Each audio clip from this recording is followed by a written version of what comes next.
Egberto Willies.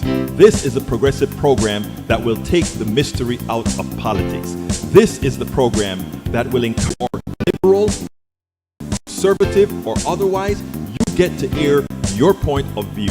We are an independent media outlet that, unlike mainstream media beholden to corporations, we only owe allegiance to you.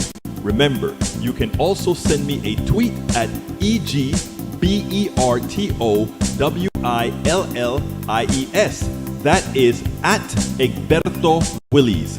Let us engage. It is politics done right. Well, folks, welcome to one more edition of Politics Done Right. I'm Egberto Willies, your host. Thank you so kindly for being a part of the show. We are having some technical difficulties that I don't quite understand, but I am working on it right now as we speak. But the show must go on. There are no excuses to keep the show off. Let me go ahead and get a few things queued up. I know that you're probably seeing some interesting check-ins right now, but bear with me as I get that queue going, Well, we're going to start today with an interview. But beforehand, I think I better go ahead and read all that good stuff that you guys are putting out there. So bear with me 1 second as I get the right queue started. And as I get that internet queue going, we will be busy as usual, folks. Anyhow, you know how it goes when things want to do a little something, but we can take care of that. All right, let's see what we're going to do here. Let's see what I'm going to do. I need to go ahead and try to get a few things outstanding, and then we will get busy. But here is the chat. Let's go ahead and start with the chat.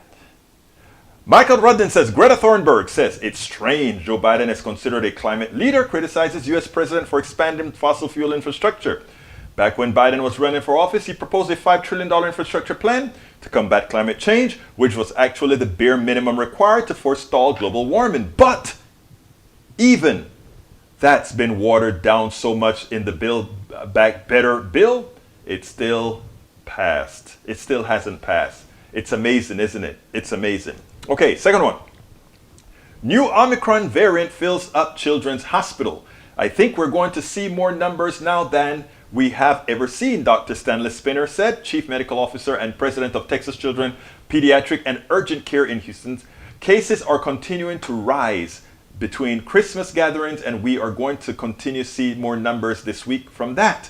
Omicron COVID is the second most contagious virus, and it's demonstrated how bad of an idea letting our guards down regarding social distancing is proven to be. We're about to see a trifecta of suffering in the number of patients overwhelming hospitals, in the amount of medical bills that will cause bankruptcies, and in the healthcare thing. And you know what's so funny about it? Not funny at all. You know what's worse about all of this? In that most people aren't going to really see how bad it is. Because again, let's say 50% of the people are screwed. There are just some people that don't have the empathy to see what's really going on. Okay, the Pentagon just got $778 billion, but USAID is running out of money for COVID-19 vaccines. Public Citizen President Robert Wiseman asked, why is there more money for the military-industrial complex, providing no additional protection for our national security and arguably diminishing it? At the same time, the U.S. is refusing to spend just $25 billion needed to make enough additional vaccine to vaccinate the world. Stephen Smear tweeted, in 2021, Biden delivered 8% of the funding for campaign for physical and human infrastructure and 105% of the amount he ran for the Pentagon. Overspending on the military while our nation crumbles around us means both that our military will have nothing left to protect us. Shame, shame, shame. Feeling a need for some good news, unpatented shot dubbed the world's COVID-19 vaccine wins emergency approval in India. I read that on Common Dreams. An unpatented COVID-19 vaccine developed by the Texas Children's Hospital, Baylor College of Medicine, and the pharmaceutical firm Biological E Limited received emergency use authorization from Indian regulators on Tuesday.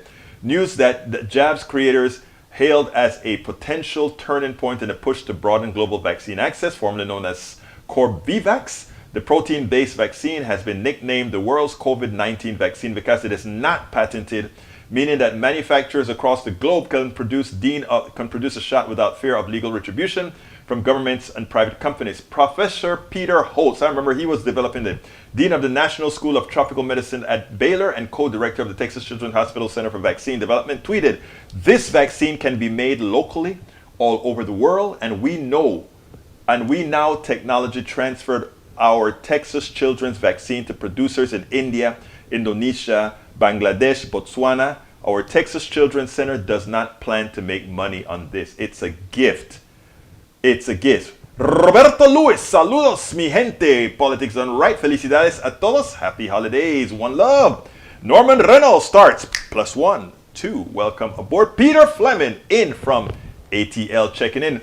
A lot of our folks are missing because, again, we started 5 or 6 or 7 minutes late because we've had some technical, actually we're still having some technical difficulties, but in the interim, you know how we do. We find a way to make it happen. We find to make Tom C +1.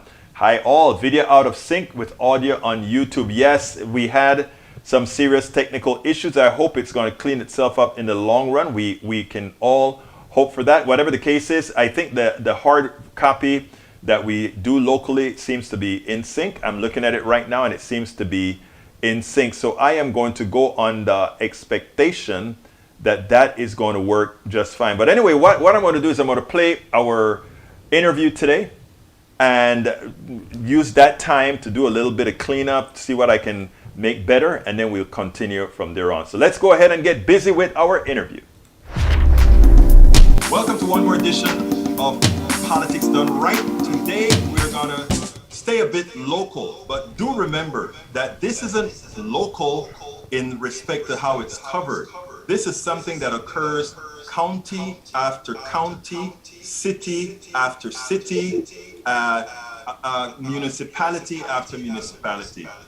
Today I'm honored to have Shelby Stewart. Shelby Stewart is a former HPD officer, sergeant to be exact, as well as Jeff Reese, who is a former HPD officer as well, leader. Harris County. Oh, well, I'm sorry, Harris County. You know, I kind of mix these things up. You guys, as far as I'm concerned, you guys are all cops, man. But anyhow, let's get busy. Anyhow, look, the criminal justice system is an issue for many people. And it has a whole lot of different ramifications. And Shelby spoke about something that really got to me, that I said we need to put it out there so that people will make sure that they force their own cops, their own justice system to work in their communities. Shelby, tell us a little bit about you, and then tell us a little bit about the issue that we were really concerned about when it came to somebody who got killed. I spent 28 years on the Houston Police Department. But during that time, I saw so much racism in the department that I began to be a civil rights activist. And that's how I got involved in civil rights, by having to deal with the racism within the Houston Police Department on all levels. And so since I retired in 2009, I've been involved in civil rights actions in Houston and outside of Houston, and specifically dealing with police reform, changing policies, getting the community involved, and changing the police departments that serve them. Let me stop you a second, Shelby, because I have a question that I want to get sort of in my mind. How many years did you serve? 28 years. And within that 28 years, were you able to make any changes internally, or is the structure of the police department is that if you bug the system while you're on the inside, it presents a problem for your future? You're gonna have to buck the system, because the system is racist at its heart and the way it's structured. And if you don't push the system, then the system won't change. Now, can you push the system from the inside? If you take the chance to push it from the inside, you have to be skillful. You have to understand your job. You have to understand how to protect yourself. And you have to have a lot of courage. Now you've been in. You said you did 28 years. That probably means that you've been to several convention conferences where you've been able to mix yourself up with other police officers and other department.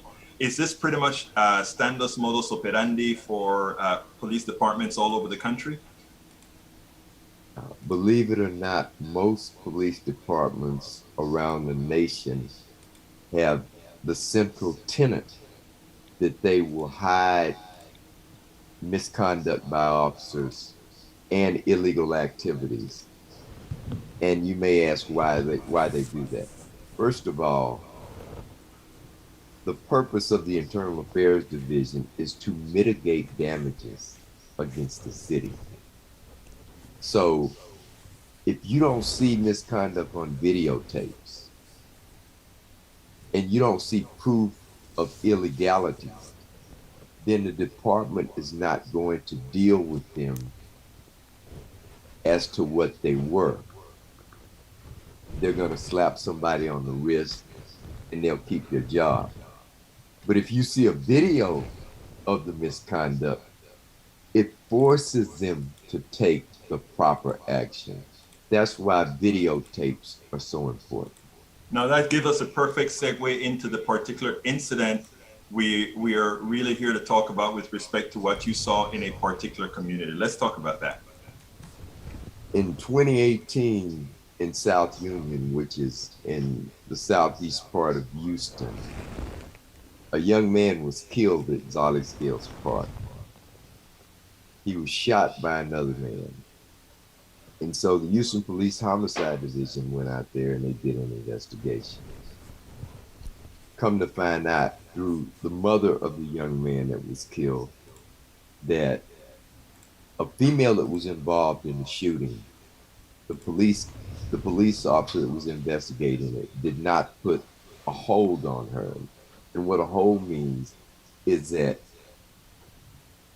he has enough evidence to find out if this person is really strongly involved in this case, and it gives him a 24-hour time in order to ask more questions and garner more evidence.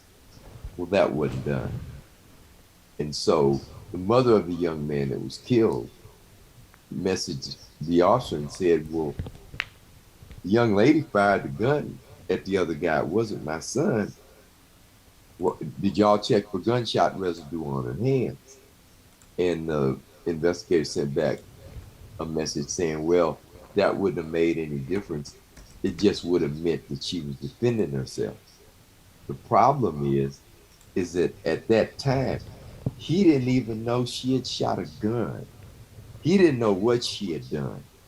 And so it would have been more prudent to get her to the homicide division to investigate and interview her some more to find out exactly what happened. That wasn't done. I think later on you found out that if they had done a real investigation, that there were, well, you tell the story. There are a lot of cameras all over the place that could have been Right. queried. So after the mother wasn't getting satisfaction from the police department, she hired me. I'm a private investigator also. And so I went into the neighborhoods, got on the streets, talked to people, looked around. First thing I did was, because the investigator told her, she asked him, she said, "Do y'all have any video of what happened that day?" She said the investigator told her there weren't any video cameras. So the first thing I did was I went out there and I checked the area for video cameras. Well, right in the area where the basketball court was, you had a huge business there that had video cameras that covered the whole area. So I went to the business, I spoke to the owner, and I got in touch with the guy that was over the camera system. I saw the camera system and I asked him about it. Well, that was 8 or 9 months before, which meant that because the homicide investigator didn't go check with them the next day, the video was lost just by missing a simple step that should be taken in every police call, in every crime, because the strongest evidence that you're going to have most of the time is video evidence. It's not going to change because somebody's memory gets bad. It's not going to change over time unless it's altered. So every time an officer goes to a call, no matter what it is, he should look around, see if there are cameras, talk to the owner of the place that has the camera, and see if they can acquire the video footage. This was not done. And because it was not done, you have a mother who lost a son who hasn't gotten justice because the police department didn't take the necessary steps that they should have in the black community. And I would say this, that had this been in River Oaks or even a middle white class neighborhood, these mistakes would not have been made. I do not believe. So are they then mistakes? Well, I think they are mistakes. And the reason I think they are mistakes is because it's something obvious that you should do and you don't do it. And someone comes behind you and the information is let out that you didn't take the simple step to see if there was video footage, then it makes you look incompetent as a police officer or an investigator. Nobody wants that pinned on them. So I don't think it was intentional, but it was it's a problem. Let me bring Jeff into the conversation here because today we got a verdict, Jeff, for Kim Potter, who shot Dante Wright, and it's kind of interesting because one of the things that I said on my program earlier today is that there is a sometimes conscious, but there's also an unconscious bias that some have when it comes to dealing with people of color. I honestly think Kim Potter made a mistake with her. I honestly think she made a mistake, but I think she would only have made that mistake with a person of color. In your experiences as a cop, have you seen this sort of stuff happen more so on one side than the other? Yes, definitely, and I know Shelby has too. There's a lot of factors that go into play. Again, why was he stopped? Because he had an air freshener hanging from his back mirror, or he failed to signal. Let me ask you, you have to ask yourself, what would change in the world if somebody drove around with an air freshener in his car? Or what would happen if somebody turned without a signal? People do this all the time. They don't get pulled over. The problem was all this was done to prevent him from driving off, right? That's what they alleged. And then she supposedly admitted in the first place she would never have pulled this guy over. If that's the case, why the hell are you tasering the guy? If this is a situation you wouldn't have done yourself, and this is a problem. A lot of people get into a situation they're not qualified to handle. And anybody that claims they mistook their taser, their handgun for the taser, that's a big problem. Right? No, but I want to go a little bit deeper, Jeff, and then we'll take the other county issue. My contention is that there's a certain kind of a bias, and how do we train against that bias? In other words, that person, without consciously noting, when it came to Dante, it was okay to alternate. In other words, she said, if I wasn't with the trainee, I likely would not have stopped the guy. Right. The next question is, if it were a white guy in that car driving and you are with the trainee who wanted to stop, would you have still stopped the guy? You get the point. Right. So the bias, my question to you is, how do you, or rather, the question is, how do you confront that bias? I mean, what Shelby just pointed out is Here it is, a black kid gets murdered, and the bias was against really doing the necessary work to find out who's guilty. Now we have the case of Dante, somebody who just had a minor violation, if any at all, Right. and the police went half cocked all out to solve that particular issue. How do you get rid of that bias? Well, it starts with training. It starts with the very foundation in law enforcement.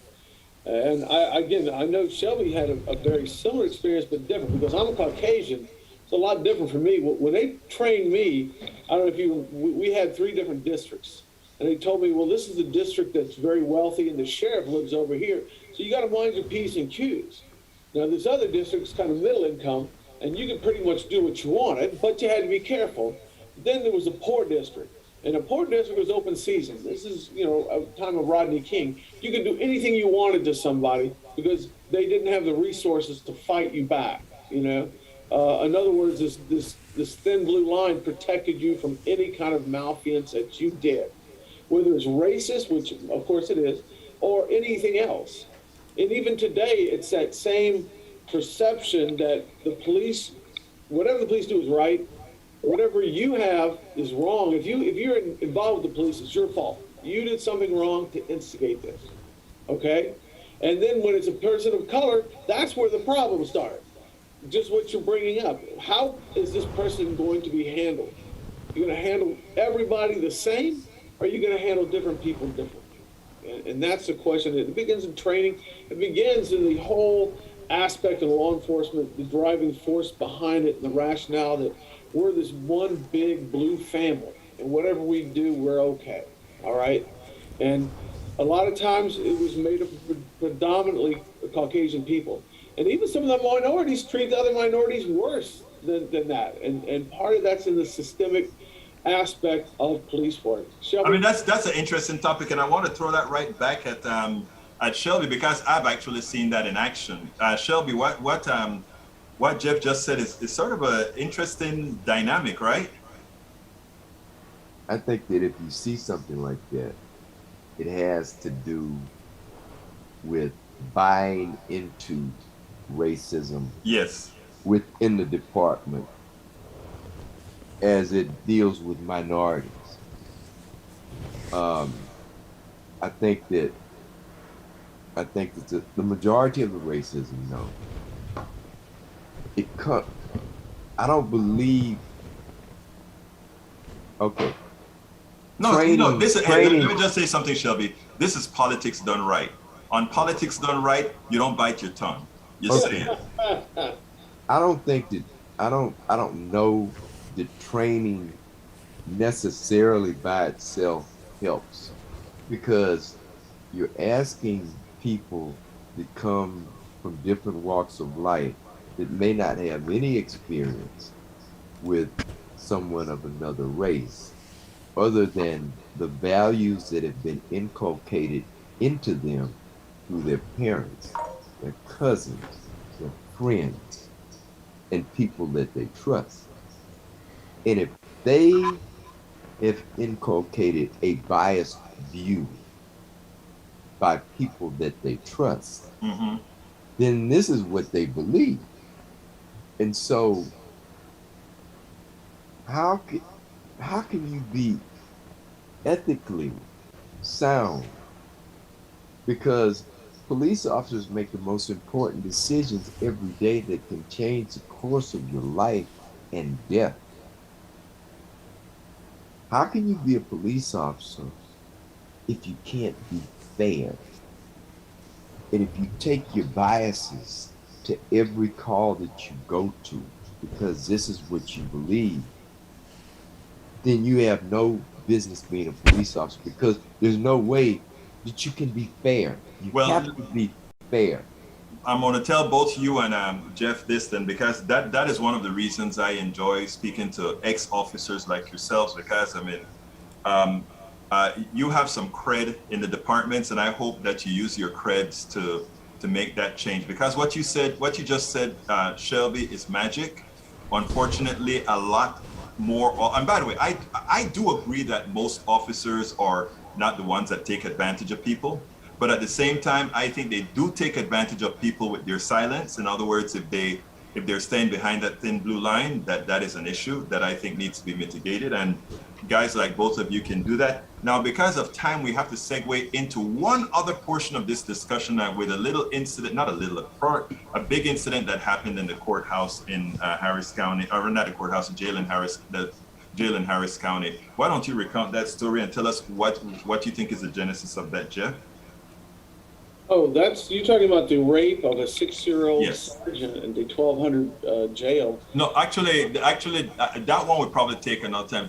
We're talking about the kid that got arrested and I think got hurt in the prison. The He got 19 killed. Yeah. 19-year-old Fred Harris. Yes. That's who he's talking about. Challenged. Yeah, yeah. Go. Yeah. He was a mentally challenged, again, person of color.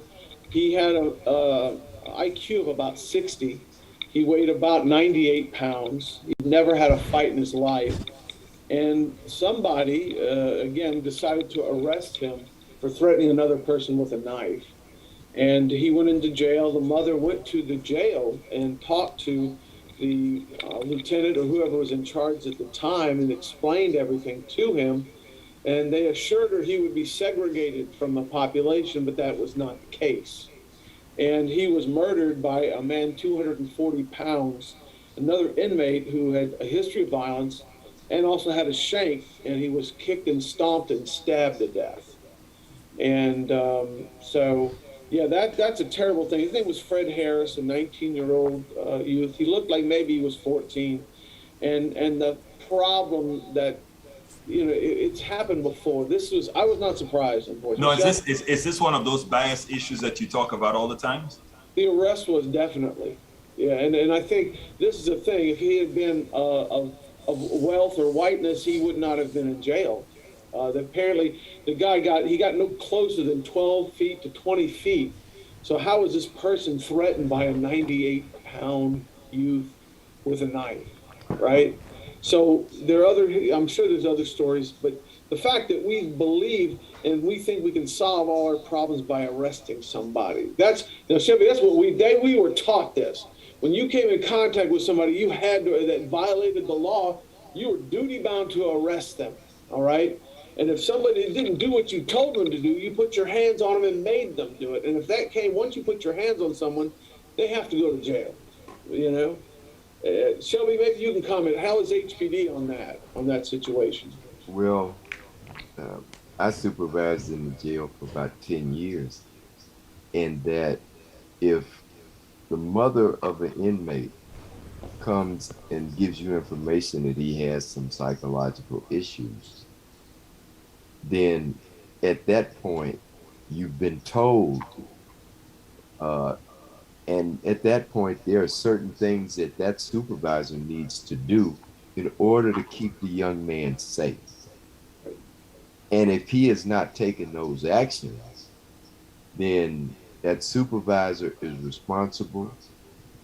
And if he didn't do what was necessary to keep the guy safe and notify the supervisor of the next shift or his superior of what was going on, then that supervisor may get fired. He's going to be most responsible because he didn't take the proper action based on what the kid's mother told him. That is sad, but anyhow, we are getting close to the end. I think I've accomplished what I want to hear. So let me ask each of you to do something that I always do. Jeff been with me before, so he knows what I'm going to say. Tell me something that I should have asked you that I didn't. That gives you, Shelby, a chance to think about it. Tell me something that I should have asked you that I didn't, Jeff. Well, what Shelby said is very sobering, and my experience is very true. But the department, when I was there, was more concerned about protecting itself than protecting those people at risk. And going back to what Shelby started, amazingly, with the internal affairs, is exactly right. It's all about protecting the department, not protecting the people. So that was the question you should have asked me, okay? Well, you answered it. Shelby.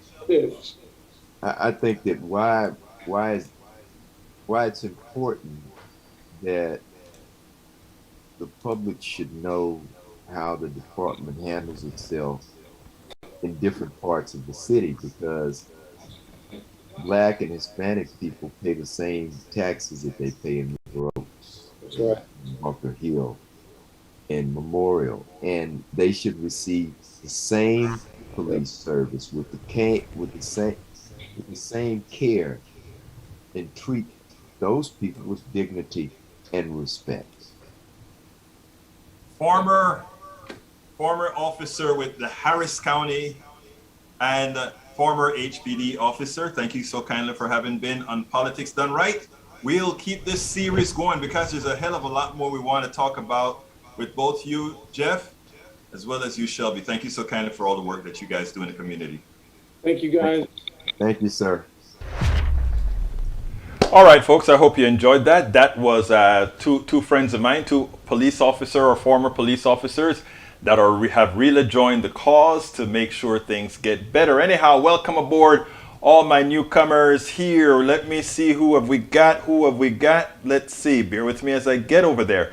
All right, Sabrina Jacob. Hey, Sabrina, how are you doing? I haven't heard from you in a long time. How are things out there at KPFA in LA? So good. Show's going well. A Rude Awakening. Check it out when you can. Fridays AM at kpfa.org. Climate Crisis Show for the Ages. Let me tell you, Sabrina has a hell of a show at KPFA in LA. So please remember, go check that out. kpfa.org. Sabrina Jacobs, A Rude Awakening. And check out the voice too. You know, she has a great radio voice. Berkeley. Well, sorry. You know, when we think California, everybody thinks LA, but you're right. Berkeley is way up there. So, yeah. Yes. Okay. Great radio voice. Anyhow, welcome Rose Williams. ¿Cómo estás, mi mujer? ¿Cómo estás? E2247, welcome aboard. Matt John says, defund the police and decarcerate the prisons like Johnny Cash sang of San Quentin. May all the world regret you did. All right, let's see what else we got here. Bruce says, feeling good. Bruce is feeling good. Bruce, folks, are recovering from one of our great supporters here, recovering from COVID. I am so happy that he's doing just fine. He's a triple vaccinated, so he's fine. Went to work a bit. Oh, you went to work. Huh, we're going to talk about that, Bruce. Study and cry for conservative viewpoints. Need to learn about power. In the 70s, we said power to the people, but maybe it was just talk. It wasn't just talk, Bruce. What happened is, you know, let me tell you something about humanity. And I know all of us really know it, but I'm going to reiterate it anyway. We have a tendency to go ahead and move forward and do something. And then when we figure we either have the problem solved or we are on the path to get it solved, we have a tendency to just go ahead and say, okay, mission accomplished. But the mission is never accomplished. You're always having to move forward and forward and forward and forward and forward. And we have to learn that. We are on a mission and the mission never ends. Let's see what else we got here. Para ver, ¿qué más tengo aquí? Sabrina wants me to know it's Berkeley. I got you. Paul Fleming is now on YouTube as well. And Matt John says, thanks for reading my comment, brother. Hey, everybody, as long as I have the time, your comment is going to be read because, as I've always said, this is your show. But by the way, folks, it's time for you to also prove that it is your show, because guess what I'm coming to tell you. Please, folks, if you are on YouTube right now, please click that join button. Become a part of our posse. If you're not on YouTube, if you're on Facebook, or if you are on any other channel, please do remember to go ahead and click politicsdoneright.com/YouTube, politicsdoneright.com/YouTube. I'll give you a little message and encourage you to please join our posse. Join us by becoming a member, a actual member. Alternatively, you can support us on Patreon, Patreon, politicsdoneright.com/Patreon. Our best bang for the buck is, let's see, politicsdoneright.com/PayPal, politicsdoneright.com/PayPal. You can either go ahead and do a one-timer or can say, hey, you know what, we want to do this on a monthly to support all the work that we do. And I explained to you guys all the work that we do several times. Anybody wants to know, well, Egberto, what do you do? You do a show one time a day and no, no, no, no, no, no. This is a 16-hour a day endeavor, writing blogs, processing video, cutting videos, interviewing people, setting up interviews, all of that.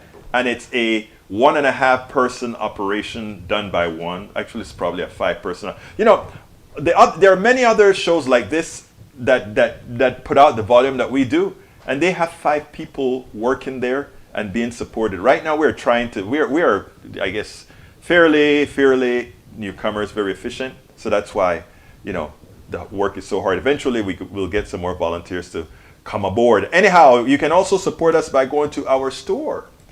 Get our hoodies, get our t-shirts, get all that good stuff that we have, or it's cups that were designed by our own PDR Posse folks, Politics Done Right Done Posse. Now the books, don't forget to get the books. politicsdoneright.com/books, politicsdoneright.com/books. Don't forget it. Let's get busy with the rest of the show. The rest of the show says the following, people. Yes, and this is from Common Dreams. Want you to read the entire article, but we're going to go over it. But you know what? It was written by a friend, my dear Benjamin. I saw her. I read the article. I didn't see who wrote the article, and then I saw that it was written by my dear Benjamin. I was like, my dear wrote an article this positive about what occurred in 2021 and the possibilities of 2022. I went to look up to make sure I still had her number and say I got to give her a call and say, hey, let me hear you come and say this if you have the time on Politics Done Right. Anyhow, so what? Numero uno, the U.S. survived its first major coup plot on January 6th, and key right-wing groups are on the wane. If you remember, the right-wing groups are losing their battle in court, and all their money is being taken away, right? So the article says, with participants in the insurrection being charged, and some facing significant jail time, new efforts to mobilize, including September's Justice for J6 rally, fizzled. As for Trump, let's remember that in early 2021, he was impeached again. He lost his main mouthpiece, Twitter, and his attempt to build a rival social media service seems to have stalled. QAnon is in decline. Its major hashtags have evaporated, and Twitter shut down 70,000 Q accounts. We may still see a resurgence, including another Trump attempt to take the White House, but so far, the insurrection seems to have peaked and it's being rolled back. I want to say one thing to Madier or to anybody who reads this article. Let's not make the mistake again and say, oh, we've got them beat. You never have them beat. You know, you leave a stub in the ground and many trees start to sprout out of that stub. That's what we're talking about with this stuff. But yes, the insurrection failed and we have them on their toes right now. So let's go ahead and do it. Anyhow, second one, Latin America. Now that is my part of the world. Being from Panama, this turned me on. I'm going to read it because it's worth what we're going to say here. Check this out. Gabriel Boric, a young Chilean progressive who campaigned for broad reform, including universal health care and a higher minimum wage, won in a landslide victory in December. I don't know if you guys understand what this means. Chile is one of those Latin American countries where the elites are sort of they're European in nature, but they're very super capitalist. Pinochet and all these guys getting support from the Chicago boys, Milton Friedman and all these guys, try to make them the superbly capitalist society where even the water was owned by private entities. Now we got a progressive that comes in and say, no, things are not going to be like that anymore. Viva Chile! Viva Chile! Because they have seen the light. But it's not only Chile. His victory follows the victories of Xiomara Castro in Honduras, and November Pedro Castillo in Peru, Luis Arce in Bolivia, and in Brazil, former President Lula da Silva may soon return to the presidency via next year's election because they see what the charlatan is doing. What is the name? Bolsonaro? Oh, let me read Carl Cox. Carl Cox says GOP is rigging election laws to make sure they control all levels of government and the courts. Only if we let them. There are so many more of us that want a true democracy that even with all the tricks they're trying, we could blow it out of the water. So remember, folks, don't believe the news that says like it's all gone, it's all over. It's not. Keep the faith. Not keep the faith. Keep the action. not the faith. Keep the action. All right. The struggle for racial justice winding down. Yeah. Hey, look. Who would believe Chauvin gets convicted, right, for putting his knee on the neck of a black man? We also get the woman the woman who killed Ahmaud Arbery got convicted. We also got the killers in South Carolina who hunted the guy running through their neighborhood. They got convicted on most counts. I mean, what we've said, you hear me talk a lot about America being, most people are good. One of the problems we have is a strong thing with peer pressure. But when you make things so insultingly corrupt, even peer pressure breaks. And that's where we're having the issue. In other words, there was a time, where folks would not want to convict. Oh my God, if I go convict the officer, we know it's a racist thing, but if I go convict that officer, I'm going to be a marked person. And the whole community is going to come up against me. Not anymore. People saw the animalistic nature of many in the police force. And the two cops that I just had on, they could tell you some stories as well. They told me quite a few. All right, numero cuatro. All I need to say is we got out of Afghanistan. That is great. We actually ended a war. Well, mostly ended a war. You know, when we put ourselves in there, there are always tentacles that are left there. But for the most part, we've ended a war where a lot of innocent young Americans get killed. So, eso está terminado. That's gone. That's great. The UN Treaty on the Prohibition of Nuclear Weapons, adopted in 2017, went into effect this year after fulfilling the requirement that it be ratified by at least 50 countries. Hecho, done. In the US, workers actually gaining power. COVID-19 proved the point. They need us. And when we decide that we're not going to work, and then we have a supportive government that says, in order to maintain your health, we're going to keep you whole until, and people start to see the corporations start to see that, the first thing they do is they jump on their politicians. Like Manchin, don't give them anything else because we need those slaves to come back to work. We need those slaves back at work. Don't give them anything. But by then Americans are saying, you know what? We have enough power to stay a bit longer. And if we stay a bit longer, they're going to see. They're going to hurt more than we're going to hurt in the long run. When I say hurt, I mean, these guys are what is the word? Psychopaths. Most, or a large percentage of the super wealthy are psychopaths. You know, when you don't want to pay taxes, when you have all the money in the world, pay taxes that can give family leave and all of that, that is a pathetic psychopath. No doubt about it. Especially since you build your wealth on somebody else's back. And all wealthy people have built their wealth on your back. Don't allow a false narrative ever to inculcate themselves into your brain. All wealthy people's wealth, whether they invented something innovative or not, because they could not do it on their own. Look, when I developed ComDRV, I developed most of it on my own, but I also respected that I got an education at the University of Texas. I accepted that the roads and so forth that got me to conferences and all of that was built by all of the people. So I never, ever, when I paid a ton of taxes, I never once felt like, oh, those people were using me or anything like that. I always felt appreciative. Why? Because, think about it. I've sent what everybody else has done. There was no ComDRV, my product. But the wealthy don't think like that. They're pathological, pathetic parasites. Yeah, I like that. Pathological, pathetic parasites. They are PPPs. And they didn't want to support PPP. Wow, that's great. All right. Let's go ahead now. The other one, the UN treaty, the other one. In the US, workers are actually gaining power. So that's the one we just went over. Mike Cisak is in the house and I got to pause here because I know there's going to be something. The leftist politicians take from those who have produced. They are the thieves. I want you to, Mike Cisak, name me a wealthy person that has produced based on their wealth. Please. Mike Cisak, I want to engage you, my brother. You said leftist politicians take from those who have produced. They are the thieves. Tell me, give me the name of a wealthy person and what they have produced. I want you to name me somebody, anybody, and I'll show you how little they have really produced. Give me a name, Mike Cisak. I'm throwing it at you. Give me a billionaire that has produced something, please. I want to hear the name right now. Right now.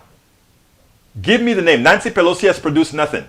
But come on. I want you to give me the name of a billionaire who has produced something. I'm waiting. I am waiting. Evidently, you can't come up with one, can you? All right, let's continue. While nearly enough, there are some environmental gains. Yes, there are environmental gains, but we still have a lot more to go. Look. Ultimately, we are going to have to elect a lot more progressives, real progressives. I'm not talking false progressives. Okay, let's talk about Bill Gates. I knew if he come with somebody, he was going to come with something like a Bill Gates or something like that, right? So let's go with Bill Gates. Let's start with Bill Gates. Bill Gates, first of all, was born with a silver spoon in his mouth. His parents had money, etc., etc., etc. But when Bill Gates decided that he heard IBM needed an operating system. Okay? When he got an operating system, what did he do? He didn't develop it himself. He ran to a company in Seattle. He bought it. He had the $50,000. He had capital to buy that thing that somebody else developed. And he did not give it to IBM. He licensed it to IBM. And IBM, for every computer they sold, gave him a piece of the action. Your money to Bill Gates for something somebody else developed. So I think that's pretty much debunked now, that Bill Gates was not the genesis of the master capital that he has. Now let's talk about Bezos. Bezos got $300,000. And by the way, all of this is in my book. I talk about this in my book, How to Make America Utopia. Because, Americans sit down in there and think these billionaires actually did something. And I'm telling you, I love Bill Gates. He's a fairly nice guy. But he didn't deserve the billions that he has. It's other people's worth that made him what he was. He's not the best coder in the world. In other words, he doesn't write the most esoteric software. I've seen his software that he's written. He's not the best coder. I know Leroy Gay, a friend of mine that worked at NL Industries, had elegant code, magical code in Z80 and in PDP-11. Okay, so please, I've seen it. Let's talk about Amazon owner. The Amazon owner, oh, how great is he? His father gave him $300,000. And the first thing that he thought about was, maybe I need to establish Amazon on an Indian reservation so that I don't pay taxes. Okay. So a country that afforded you so much, the first thing you thought about was how to avoid taxes. Now, let's talk about Amazon, right? Amazon they started by selling books. Whose books are those again? Oh, it's my book and books from a million different people, and they take a good action off of it. Does he deserve that piece of action to be all his, that he takes from the hundreds of thousands of books while he underpays his workers? No, he didn't make the money. The money that he has is the excess worth of others that he decided not to pay. But you see, we don't learn that in college. We don't learn that in business school. We don't learn that in high school. We just think, oh, it's great. Let's talk about Brother Musk. Brother Musk, every single idea that he has its genesis in the government. The space bus. Look, everybody got crazy. Oh, Elon Musk took off from Texas and he flew into space. Oh, and you thought that was great? It wasn't even an orbital flight. We did a suborbital flight with Alan Shepard back in the early 60s. They didn't do anything new. They used better looking equipment. The computers looked nicer. The thing was much more beautiful. But they didn't do anything esoteric. They didn't even go into orbit. They didn't even really get into space. You see, when a society is made less intelligent as opposed to more intelligent as we learn more things, what people who would say Bill Gates and Jeff Bezos and all these other guys, somehow it starts to make sense to them that these guys produce something. Leftists don't have a clue about how value added works. No. Value added as defined by whom, Brother CSAC? You see, the people who wrote the economic rules wrote it for a few. It wrote the economic rules. Capitalism was written in such a manner that we know how to take advantage of others, and we make it legal. We make it plausible. Then we teach it. And as we teach it, people believe it and they make it a part of their being. No, sir. That's why we have politics done right. An alternative point of view that actually is more based on humanity. Because again, remember what capitalism stands for. I am going to make a contract with you. I am going to make a contract with you.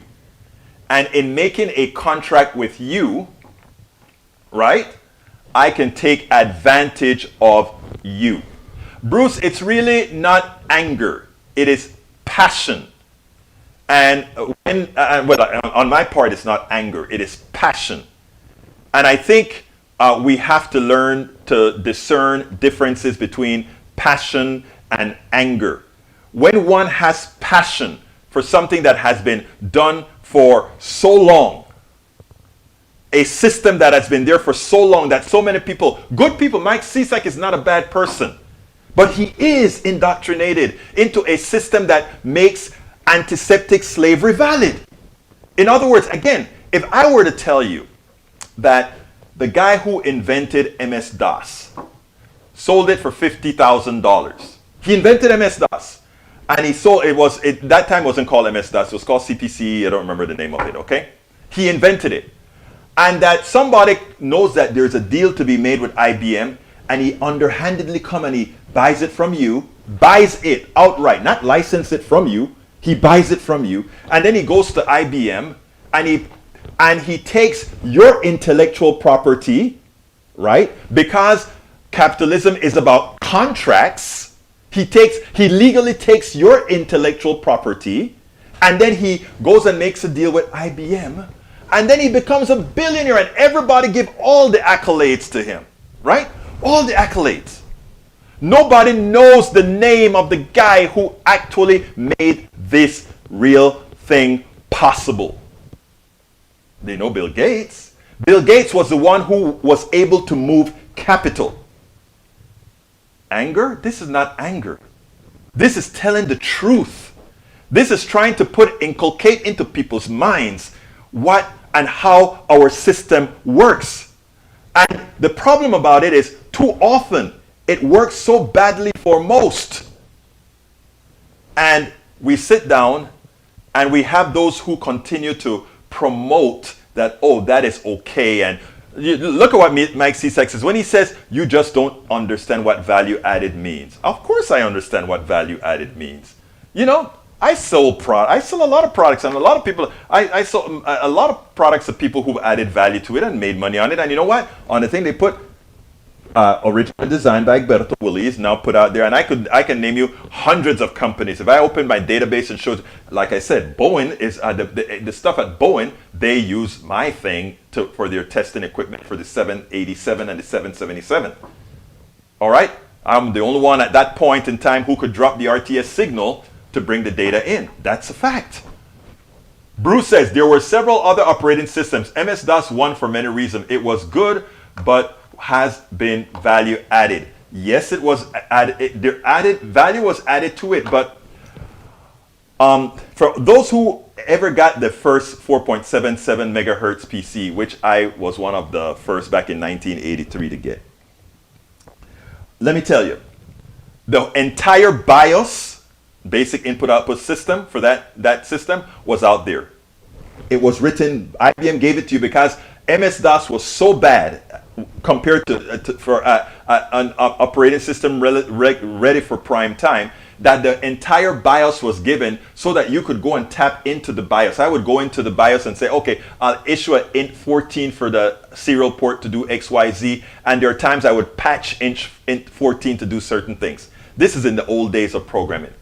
What I'm saying, the added value to MS-DOS still wasn't such that Bill Gates, well, at that time, millions that he made over that, and also, let's say, from Windows, and this goes to Steve Jobs, right? I'm going to go over for about 3 minutes because I started late. Steve Jobs, right? The same thing applies to him. Everybody loves that Steve Jobs came up with this mouse thing called Apple, the Apple IIe and all these things. Oh, it's great technology. But it was designed with government money and with Xerox, right? They're the ones who designed the mouse interface, the mouse type interface.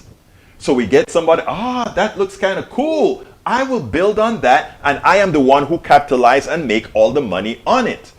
My contention is that an economic system where the person who is best able to capitalize an idea gets rich, when the inventor of said idea just is left unknown, that if you want to consider that a fair system, I can't. That system is really a system of it just isn't. Hey, ABQ, thank you for having been here. It isn't. Again, if we as a society knew the truth about these issues, if we as a society knew the truth of these issues, they are less able to come out and tell us, oh, well, somehow it's better. Mike says, that's the point, Egberto. People who know how to organize ideas, how to put people together. The MS-DOS system was limited and didn't make much. It wasn't until it was opened up to all programs that other people made it that it was made MS a rich company. You missed the point again. Absent its genesis, there would be nothing. Absent the genesis, there would be nothing. And it isn't about who knows how to organize. No, it's about who got the chance. I always talk about, if I had the chance to do certain things. Thank you, Egberto. I am Team Ashley Strong. Thank you for being Team Ashley Strong. Maybe Unix is better, but MS-DOS sold. We're arguing our state of business and science. We need to control capitalism so everyone gets a fair share. And that is the point. That is the point. In other words, those who built it, I remember when Obama told somebody, you didn't build that, it created a havoc. Unfortunately, he was right. They didn't build yet. Anyhow, folks, I got to get out of here. Please remember to go to support our program. We tell the truth here, folks.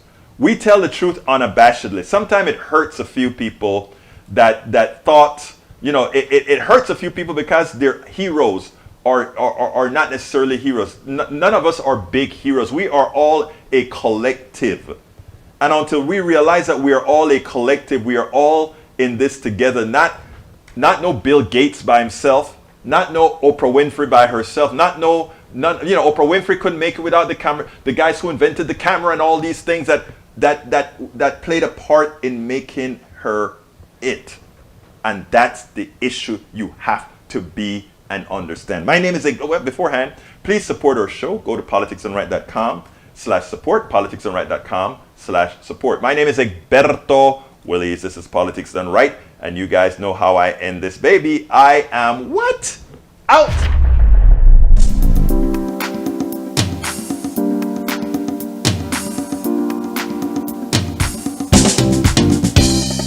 Welcome to Politics Done Right. I am your host, Egberto Willies. This is a progressive program that will take the mystery out of politics. This is the program that will encourage you to make sure government becomes we the people. Whether you are liberal, progressive, conservative, or otherwise, you get to air your point of view. We are an independent media outlet that, unlike mainstream media beholden to corporations, we only owe allegiance to you. Remember, you can also send me a tweet at EGBERTOWILLIES. That is at Egberto Willies. Let us engage. It is Politics Done Right.